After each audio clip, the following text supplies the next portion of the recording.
Kembali di Kabar Petang, pemirsa, Musyawarah Daerah Golkar di DKI Jakarta hari ini menggelar musyawarah daerah yang dihadiri oleh sejumlah DPP tentunya, dan ada sejumlah agenda dalam musyawarah daerah, diantara pemilihan ketua DPD 1 Golkar DKI Jakarta dan penentuan sikap DPD terhadap calon gubernur DKI Jakarta.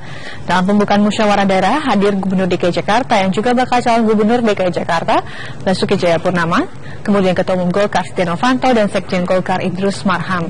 Tidak hanya itu, Sekretaris PDIP DKI Jakarta Prasetyo Edy Marsudi juga hadir.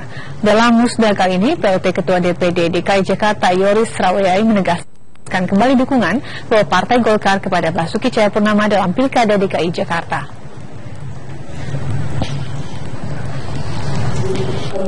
Bersama pada tanggal 14 yang lalu,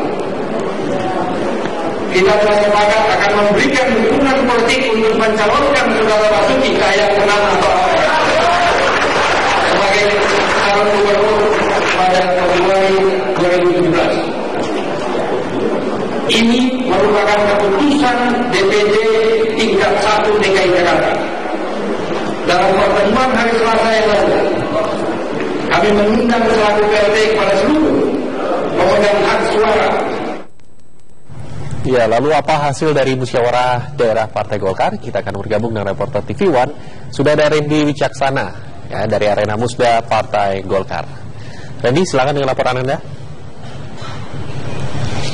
Jelas ini ada dua agenda besar yang ditentukan lewat media di sini pada Musda DPP Golkar DKI Jakarta, yakni yang pertama adalah penentuan siapakah yang nanti akan menggantikan pelaksana tugas Ketua DPD DKI Jakarta untuk Partai Golkar ini, Yoris Raweyai, di mana ada dua calon utama yang akan memperebutkan 12 suara, antara lain adalah Fayakun Andriadi dan Taufan Rotorasiko. Dan agenda kedua yang mungkin juga dinanti oleh masyarakat banyak adalah konfirmasi dan klarifikasi nanti ketika Ketua DPD ini sudah terpilih, apakah Golkar benar akan mendukung Gubernur petahana DKI Jakarta Basuki Cahayapurnama. Seperti tadi sudah dijelaskan oleh Juan, pada siang hari tadi pukul 11 Basuki Cahayapurnama Gubernur DKI Jakarta memenuhi undangan dari Partai Golkar untuk memberikan sambutan politik dalam pembukaan Musda. Nah, ini menjadi sebuah hal yang cukup menarik. Apakah Ahok sudah mulai merapat ke Partai Golkar atau mulai memasuki atau mengiyakan tawaran-tawaran dari tiga partai sejauh ini sudah berniat untuk mendukung Basuki Cahayapurnama. Namun di satu sisi, meskipun Yoris Raweyai, PLT dari Ketua DPD Golkar DKI Jakarta sudah menyatakan secara gamblang akan mendukung Basuki Cahayapurnama, namun hal tersebut tidak dikonfirmasi, diklarifikasi secara jelas oleh Setia Novanto, Ketua DPP Partai Golkar, yang menyatakan nantinya masih harus diskusikan lebih jauh lagi dan juga masih membutuhkan persetujuan dari DPP Partai Golkar apakah nantinya akan merapat mendukung Basuki Cahayapurnama atau tidak. Namun hal tersebut lagi-lagi ditunggu oleh seluruh media nantinya dari Ketua DPD Golkar yang terpilih. Dan sejauh ini dari pandangan umum yang berlangsung pada sesi tadi sebelum masuk azan maghrib, ada sekitar 12 pandangan umum yang diutarakan dari masing-masing pemilik hak suara,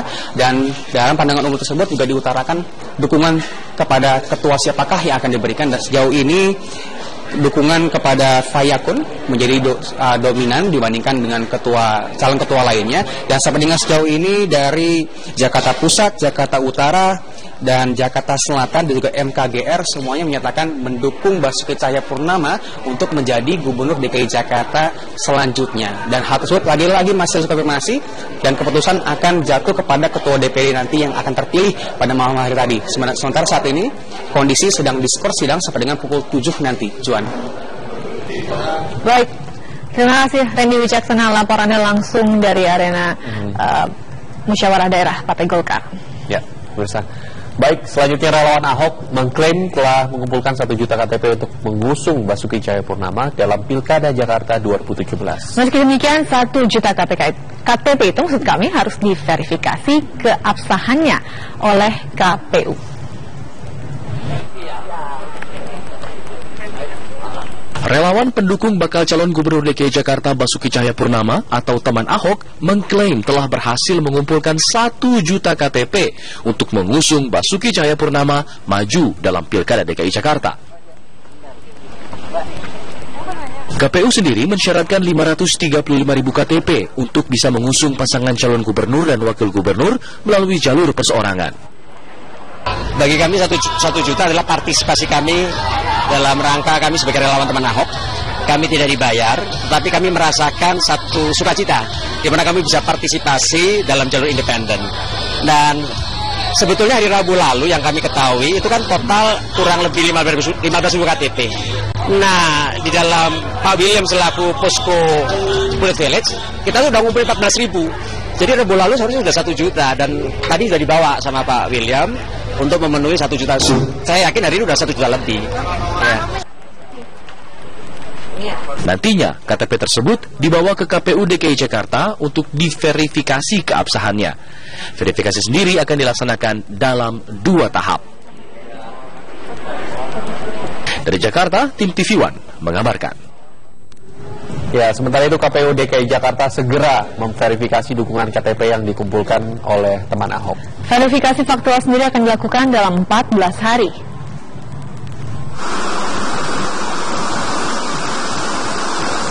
KPU DKI Jakarta akan segera memverifikasi KTP dukungan kepada bakal calon gubernur DKI Jakarta Basuki Cahayapurnama setelah memenuhi syarat jumlah yang ditetapkan KPU. Verifikasi faktual sendiri akan dilakukan dalam 14 hari guna membuktikan keabsahan dukungan bagi calon perseorangan.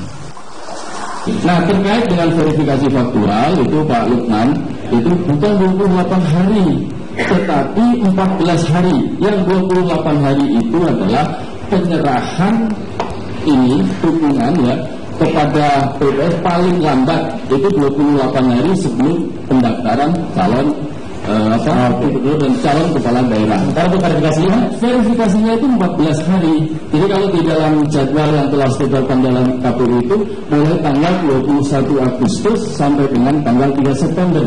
Itu adalah verifikasi faktual selama 14 hari. Sebelumnya ada verifikasi administrasi, gitu. Sebelumnya ada verifikasi administrasi.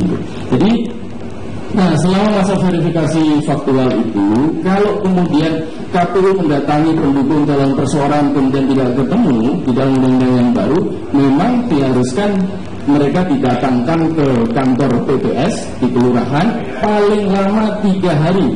Kalau 3 hari tidak datang, maka dukungan yang bersangkutan dinyatakan tidak memenuhi syarat gitu. Jadi memang maksudnya itu. Kalau yang di dalam ketentuan yang lama itu adalah bukan 3 hari, tetapi sampai akhir batas masa verifikasi faktual. Jadi selama 14 hari. Dalam revisi Undang-Undang Pilkada ada 2 jenis verifikasi untuk jalur perseorangan. Pertama, verifikasi administrasi dilakukan KPU Provinsi yang dibantu Panitia Pemilihan Kecamatan atau PPK dan Panitia Pemungutan Suara atau PPS. Kedua, verifikasi faktual dengan metode sensus dengan menemui langsung setiap pendukung calon yang menyerahkan KTP-nya. Tim TV One mengabarkan.